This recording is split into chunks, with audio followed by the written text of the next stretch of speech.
ओम नमः शिवाय दोस्तों। शांति और संतुलन चैनल में आपका बहुत बहुत स्वागत है। दोस्तों, तो आज हम देवशयनी एकादशी व्रत कथा के बारे में बात करेंगे।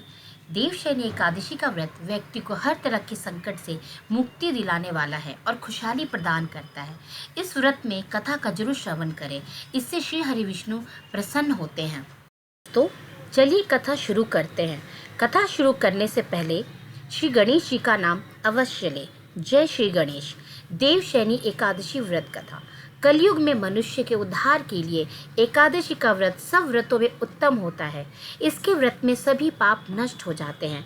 आषाढ़ माह के शुक्ल पक्ष की एकादशी को देवशयनी एकादशी, पद्मा एकादशी भी कहते हैं। तो देवशयनी एकादशी व्रत कथा प्रारंभ करते हैं दोस्तों।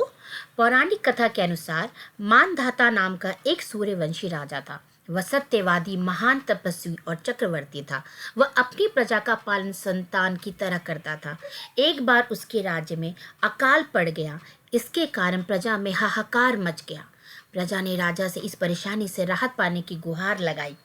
राजा मानधाता भगवान की पूजा कर कुछ विशिष्ट व्यक्तियों के साथ लेकर वन को चल दिए।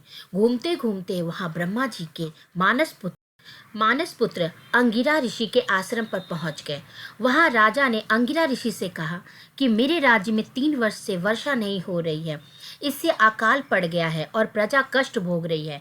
राजा के पापों के प्रभाव से ही प्रजा को कष्ट मिलता है, ऐसा शास्त्रों में लिखा है। राजा बोले, मैं धर्मानुसार राज्य करता हूँ, फिर यह अकाल कैसे पड़ गया? आप कृपा कर मेरी इस समस्या के निवारण के लिए कोई उपाय बताएं। अंगीर ऋषि बोले, इस युग में केवल ब्राह्मणों को ही तप करने, वेद पढ़ने का अधिकार है। लेकिन राजा, आपके राज्य में एक शूद्र तप कर रहा है। इसी दोष के कारण आपके राज्य में वर्षा नहीं हो रही है। अगर आप प्रजा का कल्याण चाहते हैं तो शीघ्र ही उस शूद्र का वध करवा दें। राजा मानधाता ने कहा कि किसी निर्दोष मनुष्य की हत्या करना मेरे नियमों के विरुद्ध है। आप और कोई दूसरा उपाय बताएं। ऋषि राजा से आषाढ़ माह के शुक्ल पक्ष की देवशयनी नाम की एकादशी का विधान पूर्वक व्रत करने को कहा। वे बोले, इस व्रत के प्रभाव से तुम्हारे राज्य में बारिश होगी और प्रजा भी पहले की तरह सुखी जीवन यापन कर पाए।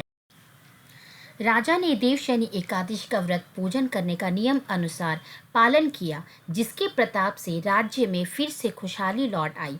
कहते हैं, मोक्ष की इच्छा रखने वालों मनुष्य को इस एकादशी का व्रत करना ज़रूर चाहिए। तो दोस्तों, आपको मेरा ये वीडियो कैसा लगा?